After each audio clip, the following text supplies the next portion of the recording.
Landlord cinema ಮೂಲಕ ನಿರ್ಮಾಪಕರಾಗಿ ಇಂಡಸ್ಟ್ರಿಗೆ ಕಾಲಿಟ್ಟಿರುವಂತಹ ಹೇಮಂತ್ ಗೌಡ ಅವರು ನಮ್ಮ ಜೊತೆಗಿದ್ದಾರೆ. ಸೊ ಅವ್ರನ್ನ ಮಾತಾಡ್ಸೋಣ.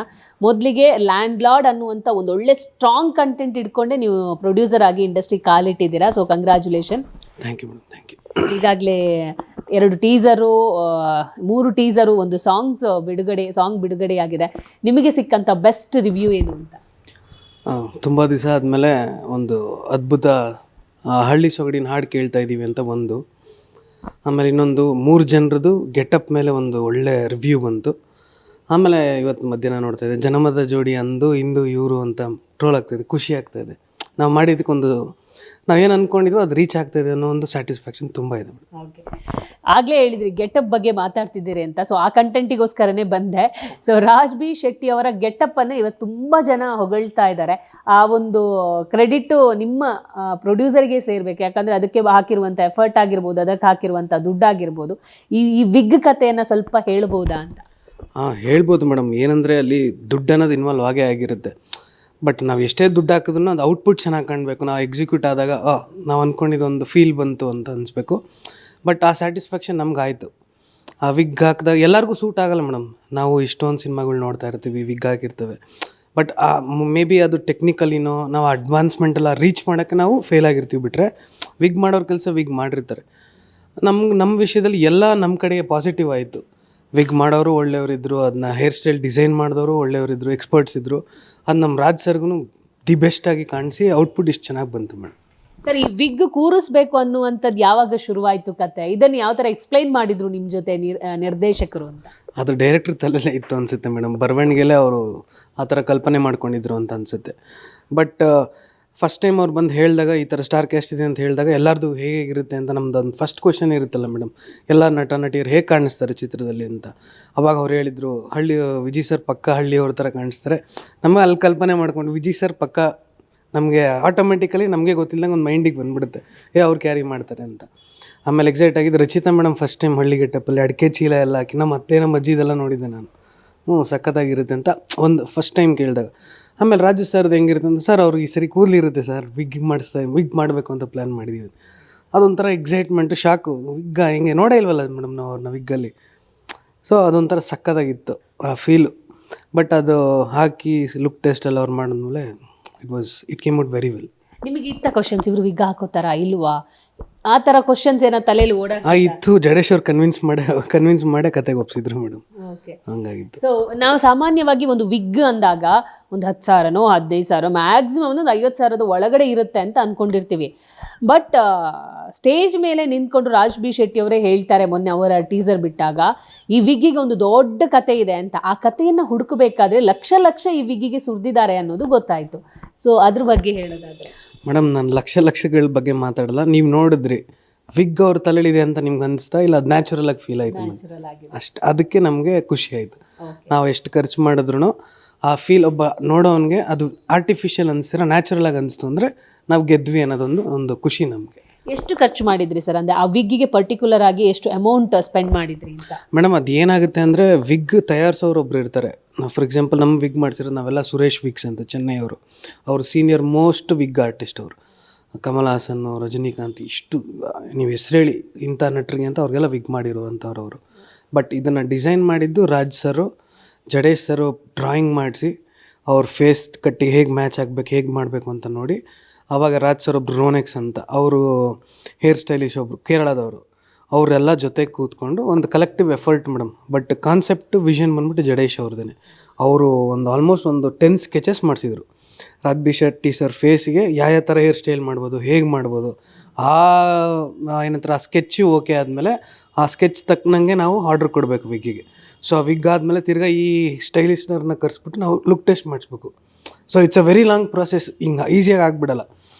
ನಾವು ಇಂಗ್ಲೀಷ್ ಮೂವಿಲೆಲ್ಲ ನೋಡ್ತಾ ಇರ್ತೀವಲ್ಲ ಮೇಡಮ್, ಪ್ರಾಸ್ಥೆಟಿಕ್ ಮೇಕಪ್ ಮಾಡಿ ವಿಗ್ ಹಾಕೋಕ್ಕೆ ಇಷ್ಟು ಟೈಮ್ ಆಗುತ್ತೆ. 100% ಅದಾಗುತ್ತೆ. ಇವಾಗ ರಾಜು ಸರ್ಗೆ ಅವರು ಮೇಕಪ್ ಮಾಡಿ ಹೇರ್ ಸ್ಟೈಲ್ ಮಾಡೋಕ್ಕೆ ರೆಡಿ ಆದರೆ ಅವ್ರು 1 hour ಮುಂಚೆನೇ ಬಂದ್ಬಿಡೋರು. ಆ್ಯಕ್ಚುಲಿ ನಂದು ಟೈಮ್ ತೊಗೊಳುತ್ತೆ ಅಂತ.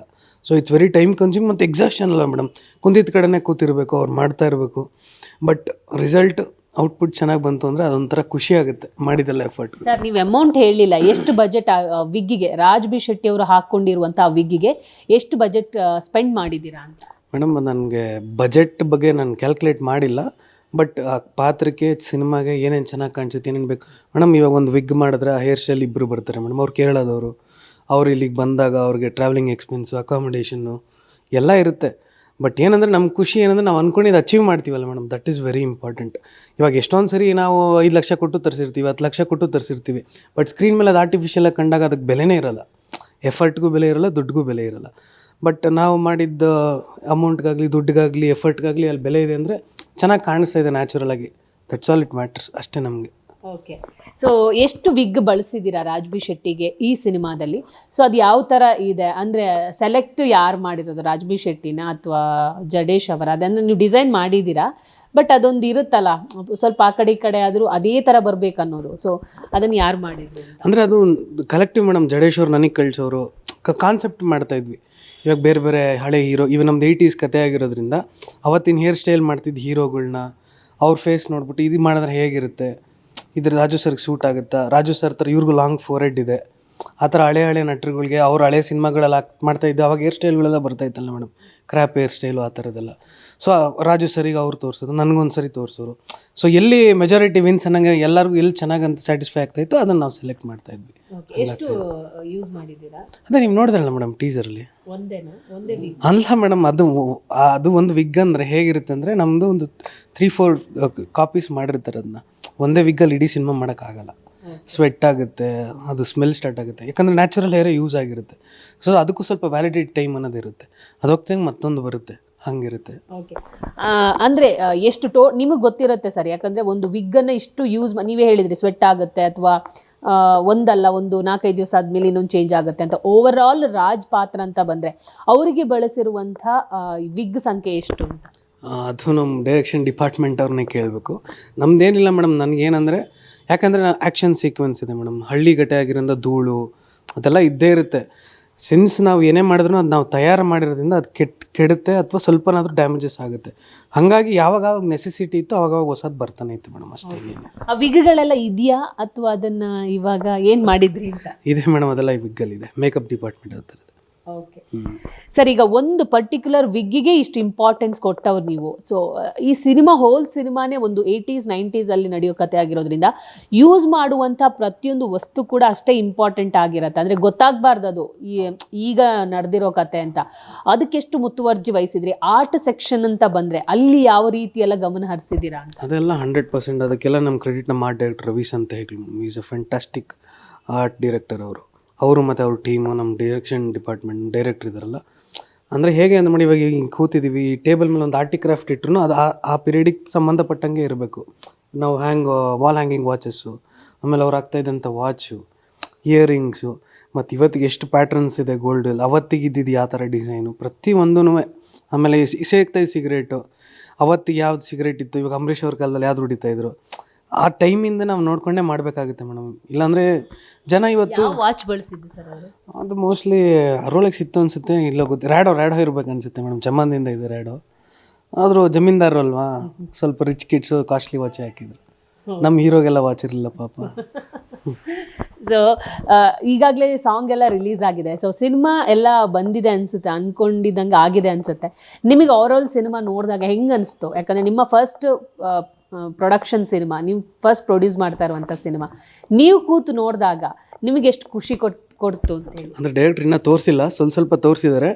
ಬಟ್ ಒಂದು ಖುಷಿಯಾಗಿದ್ದು ಏನು ಅಂದರೆ, ಫಸ್ಟ್ ಟೈಮ್ ಯಾರೋ ಒಬ್ಬ ನಿರ್ದೇಶಕ ಅಥವಾ ಬರಹಗಾರ ಬಂದು ನಮಗೊಂದು ಕತೆ ಹೇಳ್ತಾರಲ್ಲ ಮೇಡಮ್, ಹೇಳ್ಬಿಟ್ಟು ನಮಗೊಂದು ವಿಷನ್ ಕ್ರಿಯೇಟ್ ಮಾಡ್ತಾರೆ, ನಾವು ಔಟ್ಪುಟ್ ಈ ಥರ ತೆಗಿತೀವಿ ಅಂತ. ಆ ವಿಷಯದಲ್ಲಿ ನಮ್ಮ ನಿರ್ದೇಶಕರು ನಂಗೆ ಸುಳ್ಳು ಹೇಳಿಲ್ಲ ಮೇಡಮ್. ಅದು ನಂಗೆ ಹಂಗೆ ಅಷ್ಟು ಅನಿಸ್ತು. ಅವ್ರು ಬಂದ ಫಸ್ಟ್ ಡೇ ರಾತ್ರಿ ಏನು ಹೇಳಿದ್ರು ಅದನ್ನು ಎಕ್ಸಿಕ್ಯೂಟ್ ಮಾಡಿದ್ದಾರೆ. ಓಕೆ ಸರ್, ಈಗ ವಿಗ್ ಅಲ್ಲಿ ಮಾತಾಡಬೇಕಾದ್ರೆ ಟೈಮ್ ಹಿಡಿಯುತ್ತೆ ಅಂತ, ಒಂದು ವಿಗ್ ಹಾಕಕ್ಕೆ ಎಷ್ಟು ಟೈಮ್ ಹಿಡಿಯುತ್ತಾ ಇತ್ತು ಸರ್ ನಿಮಗೆ ಗೊತ್ತಿದ್ದಂಗೆ, ನೀವು ನೋಡ್ದಂಗೆ? ಅಂದರೆ ನಾನು ಅಷ್ಟು ಡೀಟೇಲಾಗಿ ಹೋಗಿಲ್ಲ, ಬಟ್ ಮಿನಿಮಮ್ 1 hour ಬೇಕು ಮೇಡಮ್ ಅವ್ರಿಗೆ. ಅವರಲ್ಲಿ ಬೇಸ್ ಸೆಟ್ ಮಾಡಿ ಅದನ್ನು ಸ್ಟಿಕ್ ಮಾಡಿ ತಿರ್ಗಿ ಅದನ್ನ ಸೆಟ್ ಮಾಡಬೇಕು, ಹೇರ್ ಸ್ಟೈಲ್ ಮಾಡಬೇಕು.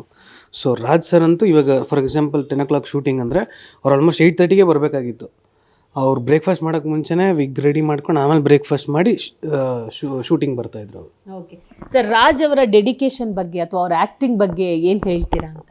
ಅಂದರೆ ನನಗೆ ಫಸ್ಟ್ ಟೈಮ್ ಸ್ವಲ್ಪ ಇದಿತ್ತು ಮೇಡಮ್, ಸರ್ಪ್ರೈಸಿಂಗ್ ಎಲಿಮೆಂಟ್ ಅದು. ರಾಜ್ ಸರ್ ನಗಿಸ್ತಾರೆ, ಖುಷಿ ಪಡಿಸ್ತಾರೆ, ಎಲ್ಲರನ್ನೂ ಜಾಲಿ ಮಾಡ್ತಾರೆ. ಆಮೇಲೆ ಗರುಡ ಗಮನ ವೃಷಭವನ ಒಂದು ಗೊತ್ತಿತ್ತು, ಮಾಸ್ ಇತ್ತು ಅಂತ. ಬಟ್ ಅಲ್ಲಿ ಅವ್ರಿಗೆ ಅಪೋನೆಂಟ್ ಇಲ್ಲ. ಇಲ್ಲಿ ಮೊಬ್ ಆ್ಯಕ್ಷನ್ ಹೀರೋ ಇರೋದು, ಸ್ಯಾಂಡಲ್ವುಡ್ ಸಲಗ ಅಪೋಸಿಟ್ಟು. ಇವ್ರು ಹೆಂಗರು ಚಾಲೆಂಜ್ ಮಾಡ್ಬೋದು ಹೀರೋನ ಅನ್ನೋದೊಂದಿತ್ತು. ಬಟ್ ನಡೀತಾ ನಡೀತಾ ಅವ್ರನ್ನ ನೋಡ್ತಾ ಆ ಪಾತ್ರದ ಮೇಲೆ ಅವ್ರು ಬಂದ ಮೇಲೆ ಇವ್ರು ಟಕ್ಕರ್ ಕೊಡ್ತಾರೆ ಗುರು ಅನ್ನೋದೊಂದು ಫೀಲ್ ಆಯಿತು ನಮಗೆ. Okay sir, thank you. ಇನ್ನಷ್ಟು ಕಂಟೆಂಟ್ಗಳು ನೋಡೋದಿದೆ, ಸೊ ಅದಾದಮೇಲೆ ಮತ್ತೆ ನಿಮ್ಮನ್ನು ಮಾತಾಡಿಸ್ತೀನಿ. ಆಲ್ ದಿ ಬೆಸ್ಟ್ ಸರ್, ಒಳ್ಳೇದಾಗಲಿ. 23ಕ್ಕೆ ಸಿನಿಮಾ ಬರ್ತಾ ಇದೆ. Thank you very much. ಇದೇ ಮುಂದಿನ ವರ್ಷ ಜನವರಿ 23, 2026 ವರ್ಷಕ್ಕೆ ನಮ್ಮ ಸಿನಿಮಾ ರಿಲೀಸ್ ಆಗ್ತದೆ. ದಯವಿಟ್ಟು ಎಲ್ಲ ಚಿತ್ರಮಂದಿರಕ್ಕೆ ಹೋಗಿ ನೋಡಿ ಅಂತ ಹೇಳ್ತೀನಿ. Thank you. ಹೊಸ ವರ್ಷ ಅಂದ್ರೇ ಸಿನಿ ಪ್ರೇಮಿಗಳಿಗೆ ಒಂದು ಸಂಭ್ರಮ, ಯಾವ ಸಿನಿಮಾ ಬರುತ್ತೆ ಅಂತ. ಸೊ 23 ಸಂಕ್ರಾಂತಿ ಕಳೆದ ತಕ್ಷಣ ಮುಂದೆ ಬರುವಂಥ ಒಂದು ಶುಕ್ರವಾರಕ್ಕೆ ಲ್ಯಾಂಡ್ಲಾರ್ಡ್ ಸಿನಿಮಾ ಬರ್ತಾ ಇದೆ. ಸೊ ಜನವರಿ 23 ಯಾವಾಗ ಬರುತ್ತೆ ಅಂತ ಜನ ಕಾಯ್ತಾ ಇದ್ದಾರೆ. ಯಾಕಂದರೆ ಇಬ್ಬರ ಮುಖಾಮುಖಿ, ಒಂದು ದುನಿಯಾ ವಿಜಯ್ ಸರ್, ಇನ್ನೊಂದು ರಾಜ್ ಬಿ ಶೆಟ್ಟಿಯವರ ಮುಖಾಮುಖಿ ಅಲ್ಲಿ ಇರುತ್ತೆ ಅನ್ನೋ ಕಾರಣಕ್ಕೆ. ಸೊ ನೋಡೋಣ ಹೇಗಿರುತ್ತೆ ಆ ಸಿನಿಮಾದ ಒಂದು ಟಕ್ಕರ್ ಕೊಡುವಂಥ ರೀತಿ, ಜೊತೆಗೆ ಆ ಒಂದು 80-90ರ ದಶಕಕ್ಕೆ ಯಾವ ರೀತಿ ನಾವು ಹೋಗ್ತೀವಿ ಅನ್ನೋದನ್ನು ಕಾಯ್ತಾ ಇದ್ದೀವಿ. ಚಿತ್ರಮಂದಿರಕ್ಕೆ ಬಂದು ಪ್ರೇಕ್ಷಕರು ಸಿನಿಮಾವನ್ನು ನೋಡಬೇಕು ಅನ್ನೋದು ಚಿತ್ರತಂಡದ ಆಶೆ ಕೂಡ. ಸದ್ಯಕ್ಕೆ ವಿಗ್ಗಿನ ಕಥೆಯನ್ನು ರಿವೀಲ್ ಮಾಡುವಂಥ ಒಂದು ಪ್ರಯತ್ನವನ್ನು ನಾನು ಪಟ್ಟಿದ್ದೀನಿ. ಕ್ಯಾಮರಾ ಪರ್ಸನ್ನ ಸಂದೇಶ್ ಜೊತೆ ದೀಪಿಕಾ, ಪವರ್ ಟಿವಿ, ಬೆಂಗಳೂರು.